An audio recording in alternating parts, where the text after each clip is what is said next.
In the previous video, we covered vectorized operations and broadcasting. Now let's move to the next topic, aggregation. Aggregation simply means taking many values and reducing them into fewer values. For example, sum, mean, minimum, maximum, and standard deviation. These are all aggregation operations. The part that usually confuses people is the axis. That's where most beginners get stuck. In this video, we will break it down in a way that's easy to follow.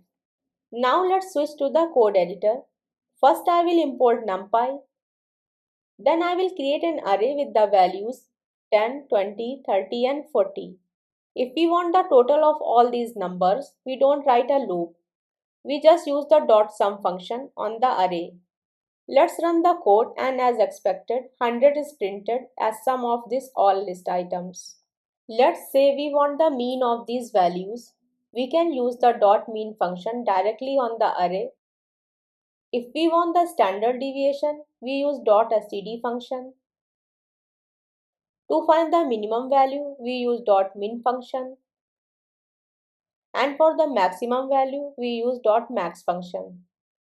All of these functions work on the entire array by default. You don't need loops, you don't need manual calculations, just call the function and NumPy handles the aggregation internally. Now let's see how these operations work on a 2D array. I will create a matrix with 2 rows. The first row has 1, 2, 3 and the second row has 4, 5, 6. Now if we want the total sum of all the elements in the matrix, we can use np.sum function and pass the entire matrix as the argument. When we run the code, it returns the sum of every value inside the matrix combined. It sums everything. But what if we want sum of each column and sum of each row? This is where axis comes in. The axis argument tells NumPy which direction to reduce. If we use axis is equal to 0, NumPy works down the rows and collapses them, meaning it computes values column-wise. Now let's understand this with an example. Suppose we use the sum function with axis equal to 0. In this case, the values are added vertically. So it works like this: 1 plus 4, 2 plus 5 and 3 plus 6. Each column is summed from top to bottom. Now let's run and see the output. It printed the 5, 7 and 9. So axis 0 means move down the rows, aggregate column wise. If we use axis is equal to 1, NumPy works across the columns and collapses them, meaning it computes values row wise. Now if we pass axis as 1, then values are added horizontally, like 1 plus 2 plus 3 and 4 plus 5 plus 6. Let's run this code. As expected, it printed 6, 15. Now let's apply the same idea to the mean. For column-wise mean, we can do something like this. This calculates the average down each column. For row-wise mean, we can do something like this. This calculates the average across each row. The same patterns work for each operations too, std, min and max. Once you understand how axis works, all of these become straightforward. Sometimes when you use aggregation, the shape of the array changes.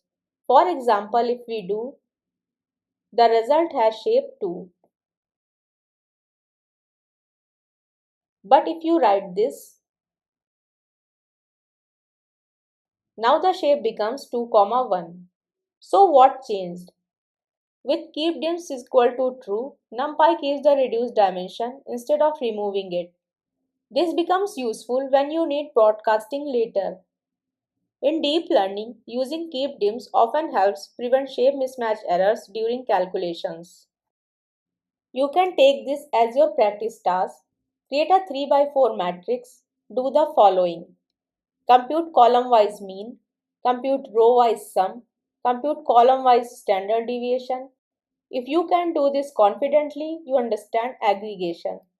So today we learned basic aggregation functions, how aggregation works in 2D arrays, what access really means, column-wise versus row-wise operations, and what Keepdims does.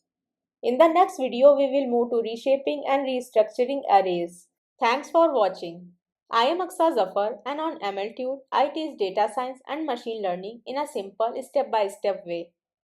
Practice a little and I will see you in the next video. If you found this video helpful, don't forget to like, share and subscribe to MLTude for more AI and machine learning tutorials.